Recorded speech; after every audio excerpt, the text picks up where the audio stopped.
They call me Pythia. That's the title for the woman who speaks for the god Apollo here at Delphi. In front of me, a long line of people waits. They're shivering, not just because it's chilly on this mountainside, but because they're nervous. Or maybe they're scared. It doesn't really matter. They all come here looking for answers. They want to know what will happen in their lives, hoping for a message from Apollo himself. And me? I'm the one who gives them that message. But becoming Apollo's voice isn't easy.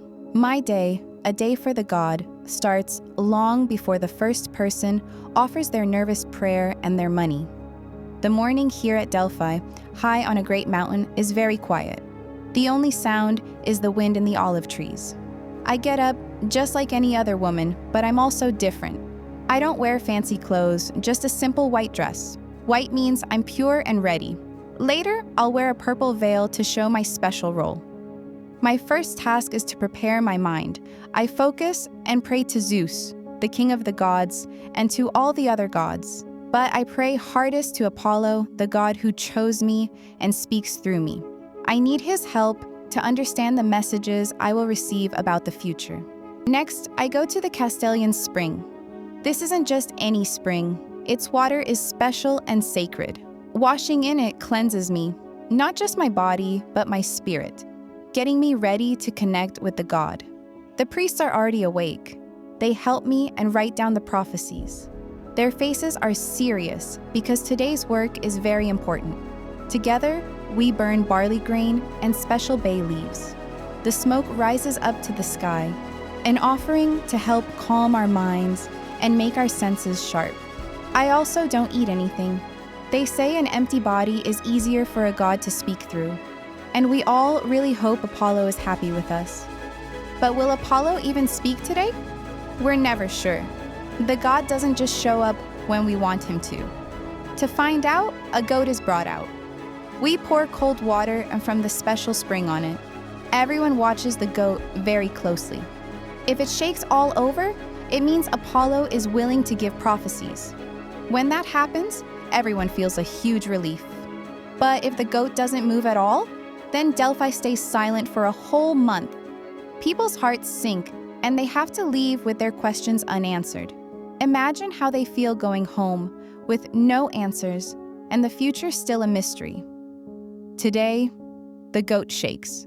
Apollo is here. The people waiting have also cleaned themselves and made their own sacrifices. There are so many of them. Rich kings and poor farmers, generals planning wars, and young people worried about who they should marry. The people from Delphi get to ask their questions first, then other Greeks, and then people who have traveled from far-off places like Egypt or Sicily. The priests, in their serious robes, listen to the questions, write them down, and get them ready for me. They know how important each question is, and how many lives might change because of the answers. Then, my moment arrives. I go down into the Adyton, the most sacred, hidden room of Apollo's temple where only I am allowed.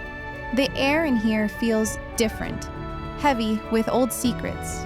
I sit on the tripod, a simple three-legged stool, but it's my link to great power. It's placed right over a crack in the ground. From this crack, a strange vapor comes up. We call it the Pneuma, which means breath or spirit. We believe it's the god's own breath, coming from deep in the earth, connecting our world to the gods. Old stories say it's the spirit of Python, the great serpent Apollo defeated here, or maybe the Earth Mother's own breath. When I breathe in this Pneuma, with its odd, sweet smell, my senses change, and I become ready for Apollo's words. I've heard that people in the future, with all their learning, will say this mountain has great cracks in it, fault lines. They'll say that deep down, there's a special rock that, when the earth moves, lets out a sweet-smelling gas called ethylene. They'll claim this ethylene gas, coming up from the crack under my tripod, is what causes my visions and my special trance. They might even name other gases. But even if they understand the earth so well, for me, doing my sacred duty, these vapors are, and always will be, Apollo's pure, prophetic breath. When the Pneuma takes hold, it's not a gentle thing. The world around me shifts. Time itself feels twisted. I hear voices that are not my own and see visions, some flash by and others linger.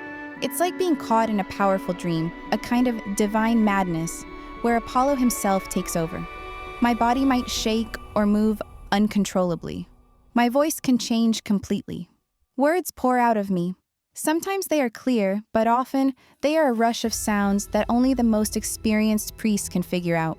These priests stand just outside the Adyton, listening with intense focus, writing down every single sound I make. Is it like I'm dancing? Or like I'm ill? No. It is the God speaking directly through me. It takes all my strength, and sometimes I collapse. I've even heard that some Pythias before my time died during these powerful moments. The first petitioner's query is brought forth by the priests, their voices hushed with the weight of it. It concerns King Croesus of Lydia, a powerful ruler from a rich and faraway land, his messengers having arrived with shining gifts for Apollo. His question is full of a king's ambition. Should I attack the great Persian Empire? As I breathe the Pneuma and the visions begin, Apollo's words come to me, sharp and certain. If Croesus crosses the Halys River, a great empire will be destroyed. The priests write it down, and the answer is sent back. Much later, the news comes like a thunderclap. Croesus, so sure he understood, had crossed that river. He fought his war, and a great empire was indeed destroyed. His own. You see, the words of a god can cut both ways. They need great wisdom to understand, not just a rush to act. The divine energy still hums within me, but I must steady myself for the next. This one arrives on a wave of fear I can almost taste. It is from the city of Athens. The huge Persian army is like a plague of locusts, about to swallow all of Greece. Their question, spoken by the priests with trembling voices, is desperate. How can we possibly survive? The Pneuma rushes through me again, stronger this time, and out of the confusing visions. Apollo's instruction comes through, short and strange. Trust your wooden walls. What a puzzling thing to say. When this message got to Athens, people panicked. Some thought it meant the old wooden fences around their most holy place, the Acropolis, hardly a strong defense. But one man, Themistocles, whose mind was incredibly sharp, argued with all his might. He said the wooden walls meant their ships, their navy. He convinced them, and they put all their hope in their fleet. And it worked. Their wooden ships, their navy, saved them by crushing the Persian fleet in the Battle of Salamis. A whole city, a whole people saved because they figured out Apollo's tricky words. A different kind of intensity fills the Adyton for the third consultation. This isn't about war or survival, but about wisdom itself. It's about a man named Socrates, a stoneworker in Athens who made people uncomfortable with all his questions. His good friend, Chaerephon, came to the priests and asked, "Is anyone in the world wiser than Socrates?" It was an unusual question, especially when most people were asking for good luck in battle or for riches. But Apollo answered. As I felt the god's presence fill me, the answer came out, very simple and very final. None. Just that one word, none. I often think about that. I heard that Socrates himself was confused by it, saying he knew nothing at all. Maybe that was the real wisdom Apollo saw in him, knowing how little you truly know. That answer certainly started him on a path that made people think in completely new ways. My strength is starting to fade now. The divine energy is almost too much to bear for long. I know I can only manage this a few times in one day, perhaps 4 at most. Each session feels like it lasts an hour or even 2, and each one drains me, taking a piece of my own life force. But there is one final petitioner of great importance today. The priests announced Lycurgus, the serious lawmaker from Sparta. He wasn't asking for gold or power.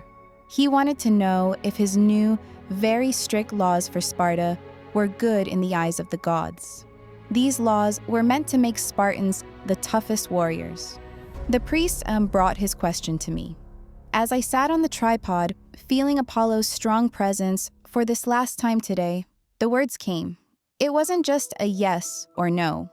The voice that spoke through me said with great power, "Lycurgus, you have come to my rich temple. You are a man loved by Zeus and all the gods. I almost wonder if you are a man or a god yourself, but I believe you are more like a god." Think of how powerful that blessing was. Lycurgus went back to Sparta, and because Apollo himself had approved, his laws were followed.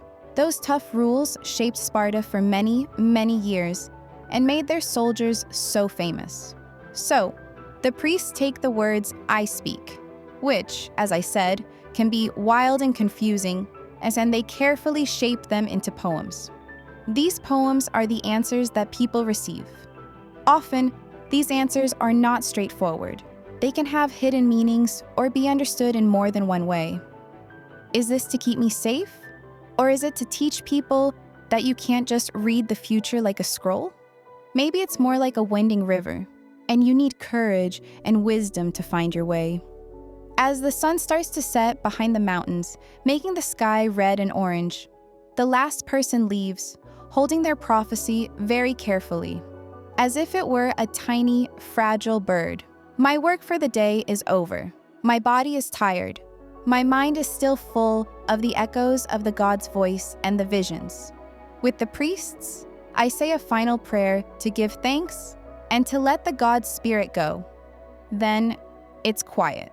I go back to my simple room in the temple area. From my window, I can see the hills and the land all around. It looks so peaceful, as if it has no idea about all the important fates and futures that were decided inside these temple walls today. Am I just a normal woman, or am I something more? I am the Pythia, and tomorrow, if Apollo wants me to, I will be his voice again. The world will wait, holding its breath, and I will speak.